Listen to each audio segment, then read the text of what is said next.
Hai, Assalamualaikum warahmatullahi wabarakatuh. Apa khabar anak-anak murid cikgu semua? Cikgu harap semuanya berada dalam keadaan sihat. Pada hari ini, cikgu akan memberikan sedikit perkongsian kepada kamu semua tentang bagaimana cara untuk menjawab soalan ulasan.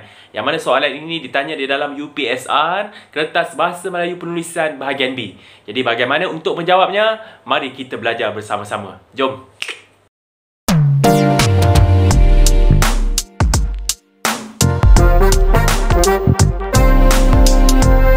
Baiklah, mari kita teruskan sesi pembelajaran kita dengan melihat bagaimana cara untuk menulis ulasan yang baik.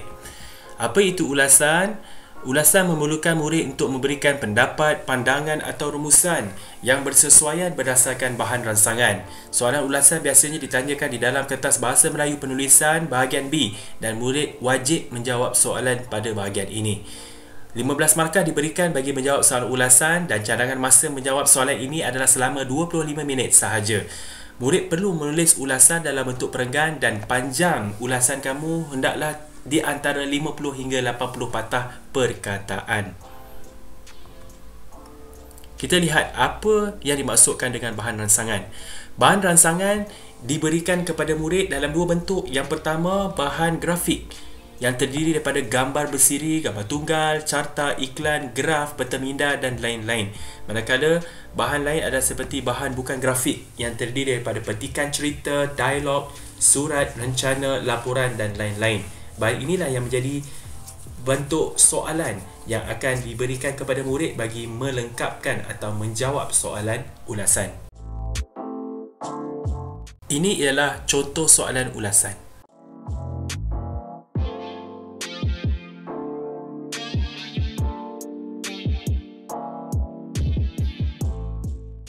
Baik, bagaimanakah cara untuk menulis ulasan yang baik? Antara ciri ulasan yang baik ialah yang pertama, jawapan murid mestilah relevan dengan bahan yang ditanya. Kalau bahan tersebut berkaitan tentang faedah membaca dan soalan meminta murid untuk menulis faedah membaca, maka ulasan perlu ditulis tentang faedah membaca. Yang kedua, ulasan yang baik mempunyai idea yang jelas dan isi tersirat. Idea yang jelas bermaksud isi tersurat. Isi tersurat, murid perlu kenal pasti berdasarkan bahan rangsangan yang diberi. Manakala idea ataupun isi tersirat merupakan huraian bagi isi tersurat yang murid tulis. Kemudian seterusnya, antara ciri ulasan yang baik mempunyai ayat yang gramatis. Apa itu ayat gramatis? Ayat yang gramatis ialah ayat mempunyai struktur ayat yang betul dan betul juga dari segi makna ayat. Contohnya, Alif sedang bermain bola di padang. Alif merupakan subjek ayat, manakala predikat ayat ialah sedang bermain bola di padang. Jadi dari segi struktur ayatnya betul, Alif sedang bermain bola di padang, dan dari segi maknanya pun betul. Tetapi ada juga ayat yang betul tetapi maknanya salah dan ayat ini tidak gramatis. Contohnya, Itik itu sedang bermain bola di padang. Dari segi struktur ayat, ayat ini betul. Ada subjek ayat iaitu Itik itu dan predikat ayat sedang bermain bola di padang. Tetapi ayat ini tidak gramatis kerana dari segi maknanya tidak betul. Manakala mungkin Itik bermain bola di padang. Jadi itulah yang dimaksudkan dengan ayat gramatis. Ayat gramatis adalah ayat yang dari segi strukturnya betul dan maknanya juga betul. Seterusnya, antara ciri ulasan yang baik ialah ulasan mestilah mempunyai ejaan dan tanda baca yang betul. Selain itu, ciri ulasan yang baik juga mempunyai penanda wacana yang sesuai digunakan oleh murid dalam menulis ulasan yang lengkap. Bagaimanakah langkah untuk menjawab soalan ulasan? Untuk menjawab soalan ulasan, yang pertama, murid perlu membaca soalan dengan teliti dan gariskan kata kunci. Biasanya soalan mempunyai 3 baris ayat ataupun 3 ayat yang lengkap yang terdiri daripada penerangan. Ayat pertama biasanya menerangkan tentang bahan rangsangan. Ayat kedua menunjukkan kehendak soalan dan ayat ketiga menyatakan berapa panjang soalan perlu ditulis. Dan jangan lupa untuk menggariskan kata kunci yang terdapat dalam soalan tersebut seperti cara-cara, langkah-langkah, faedah-faedah, kebaikan-kebaikan dan sebagainya. Langkah kedua, murid perlu mengenal pasti kehendak soalan. Apabila kehendak soalan sudah dikenal pasti, pastikan murid menulis pengikat kata seperti ini. Ini membantu murid untuk mengingati dan juga mengenal pasti kehendak soalan. Yang seterusnya, murid perlu menyenaraikan isi tersurat dan juga isi tersirat. Apa itu isi tersurat? Isi tersurat ialah apa-apa yang murid nampak. Apa-apa yang kamu nampak itu ialah isi tersurat. Nampak daripada mana? Nampak daripada bahan ransangan. Bagaimana nak mencari isi tersurat? Kamu lihat bahan ransangan, kamu nampak maklumat terdapat dalam bahan ransangan tersebut, kamu pindahkan dalam bentuk ayat, iaitu isi tersurat. Manakala isi tersirat pula ialah apa-apa yang kamu fikirkan. Isi tersirat ini untuk mudah kamu fahami, kamu peroleh daripada isi tersurat. Untuk kamu huraikan isi tersurat menjadi isi tersirat. Dan yang keempat, tulis ulasan dalam bentuk perenggan, sama ada 1, 2 ataupun 3 perenggan. Baik, mari kita lihat contoh soalan. Gambar menunjukkan tentang cara-cara menjaga kebersihan diri. Tulis ulasan kamu tentang gambar yang diberikan di bawah. Panjang ulasan kamu hendaklah antara 50 hingga 80 patah perkataan. Baik, langkah pertama yang perlu kamu buat ialah baca soalan dengan teliti dan gariskan kata kunci. Kata kunci yang pertama, gambar, cara-cara menjaga kebersihan diri.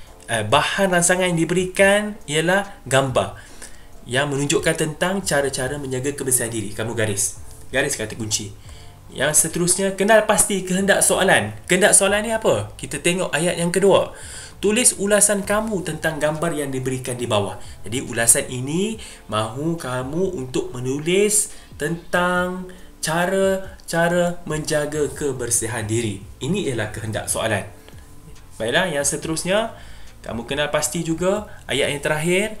Ulasan kamu, panjang ulasan kamu hendaklah antara 50 hingga 80 patah perkataan.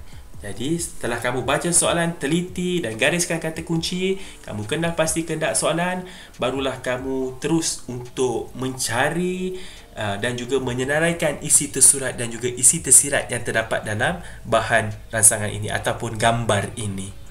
Mari kita lihat bagaimana cara untuk mencari isi tersurat. Kamu lihat gambar pertama, apa yang sedang dilakukan? Sedang mencuci tangan. Seorang murid ataupun seorang budak perempuan sedang mencuci tangan. Gambar kedua menunjukkan gambar apa? Tentang orang yang sedang mandi. Yang ketiga, macam mana nak menjaga kebersihan diri? Kita perlu apa? Tengok gambar yang ketiga, menggosok gigi. Dan yang keempat, untuk menjaga kebersihan diri, kita perlu memotong kuku. Ini ialah isi tersurat yang terdapat dalam bahan ransangan yang diberikan. Jadi seterusnya, bagi menulis ulasan dengan lebih baik, kita perlu menyenaraikan isi tersirat. Kita perlu mengembangkan ayat daripada isi tersurat itu menjadi ayat yang lengkap dengan meletakkan ayat ataupun isi tersirat. Mengapa kita perlu mencuci tangan? Cuba lihat gambar pertama. Untuk kita perlu mencuci tangan supaya tangan sentiasa bebas daripada kuman. Gambar yang kedua, kita perlu mandi untuk menghilangkan kotoran dan bau badan. Kita perlu menggosok gigi. Mengapa? Kerana apabila kita menggosok gigi, gigi kita akan sentiasa bersih dan kuat. Dan kita juga perlu memotong kuku untuk menghindari diri daripada penyakit. Jadi ini ialah cara bagaimana untuk menghuraikan isi tersurat dan juga tersirat berdasarkan bahan ransangan yang diberikan, supaya kamu dapat menulis ulasan dengan lebih baik. Jadi bagaimanakah cara untuk menulis ulasan yang lengkap? Ulasan yang lengkap perlu ditulis dalam bentuk perenggan. Tetapi untuk murid yang baru nak belajar, cikgu sarankan kamu berlatih menulis ulasan dengan membina jadual seperti ini. Jadual ini memberikan panduan kepada kamu supaya struktur ulasan kamu menjadi lebih teratur. Kamu boleh menggunakan teknik PASAK untuk membantu kamu menulis ulasan dengan lebih baik. PASAK ini ialah akronim bagi P pendahuluan, A antaranya, S selain itu, S seterusnya, A akhir sekali dan K ialah kesimpulan. Cuba kamu ingat balik pada slide yang awal, apabila kamu hendak menulis ulasan, kamu perlulah menulis sama ada 1 perenggan, 2 perenggan ataupun 3 perenggan.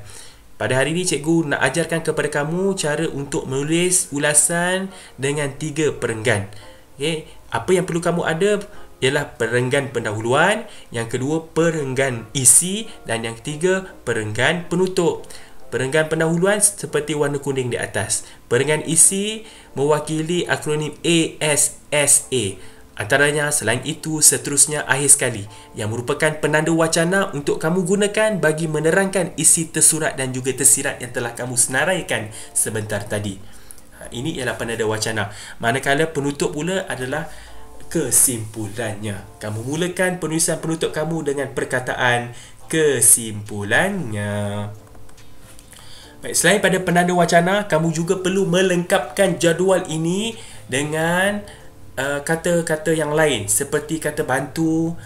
Baru kamu letakkan isi tersurat di dalamnya, di dalam jadual ini. Kamu sertakan sekali kata hubung dan juga isi tersirat. Okay, antara kata bantu yang kamu boleh letak, cikgu syorkan kamu letakkan kata seperti kita perlulah, kita mestilah, kita hendaklah dan kita patutlah. Baik, cuba kita lihat isi tersurat sudah kita sediakan tadi, sudah kita jawab. Isi tersirat juga sudah kita jawab sebentar tadi dalam slide yang sebelumnya. Mari kita lihat apa kata hubung yang boleh diletakkan.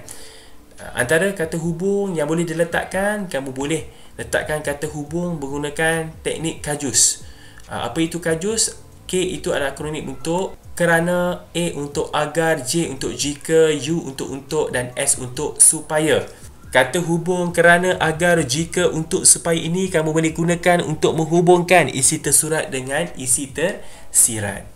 Mari kita lihat isi tersurat dan juga tersirat yang telah kita sediakan tadi dan kita akan masukkan isi tersebut di dalam jadual yang telah kamu bina. Sebelum itu, kita tulis dahulu pendahuluan. Bagaimana untuk menulis pendahuluan yang baik? Kamu ambil sahaja ayat daripada soalan. Soalan bertanyakan tentang, gambar menunjukkan tentang cara-cara menjaga kebersihan diri. Kamu ambil ayat ini, kamu tulis semula. Gambar menunjukkan tentang cara-cara menjaga kebersihan diri. Dan letakkan kata kunci untuk ayat yang kedua, terdapat pelbagai. Okay? Terdapat pelbagai apa?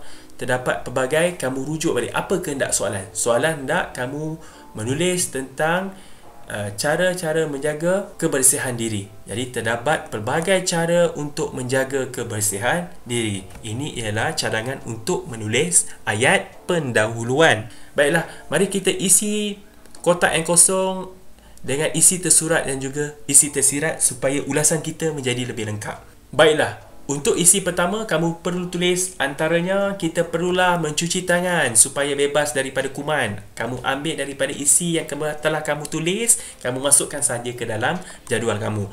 Yang seterusnya, isi kedua, selain itu kita mestilah mandi untuk menghilangkan kotoran dan bau badan. Seterusnya, kita hendaklah menggosok gigi agar sentiasa bersih dan kuat. Akhir sekali, kita patutlah memotong kuku supaya dapat menghindari diri daripada penyakit. Jadi kita terus tulis kesimpulannya untuk perenggan penutup. Kesimpulannya, kita hendaklah sentiasa menjaga kebersihan diri untuk kehidupan yang lebih sihat dan sejahtera. Baik, kamu apabila menulis ulasan tidak boleh menulis sekali dengan jadual ini. Kamu perlu tulis dalam bentuk perenggan. Jadi jadual ini sebenarnya membantu dan juga melatih kamu untuk menulis ulasan dengan lebih baik. Jadi apabila kamu telah menulis ulasan dengan menggunakan jadual ini, kamu pindahkan ayat-ayat yang ada dalam jadual ini dalam bentuk perenggan. Perenggan pertama, perenggan kedua, perenggan ketiga. Kamu tukarkan kepada ini. Baik, ini ialah ulasan yang lengkap yang akan diberikan markah kepada kamu seandainya kamu menjawab soalan ulasan. Mari kita baca daripada perenggan pertama. Gambar menunjukkan tentang cara-cara menjaga kebersihan diri. Terdapat pelbagai cara untuk menjaga kebersihan diri. Antaranya, kita perlulah mencuci tangan supaya bebas daripada kuman. Selain itu, kita mestilah mandi untuk menghilangkan kotoran dan bau badan. Seterusnya, kita hendaklah menggosok gigi agar sentiasa bersih dan kuat. Akhir sekali, kita patutlah memotong kuku supaya dapat menghindari diri daripada penyakit. Kesimpulannya, kita hendaklah sentiasa menjaga kebersihan diri untuk kehidupan yang sihat dan sejahtera. Baiklah, hanya itu saja perkongsian cikgu pada hari ini. Semoga perkongsian pembelajaran tadi bermanfaat untuk semua dan kita berjumpa lagi dalam sesi perkongsian pembelajaran yang akan datang. Assalamualaikum. Bye.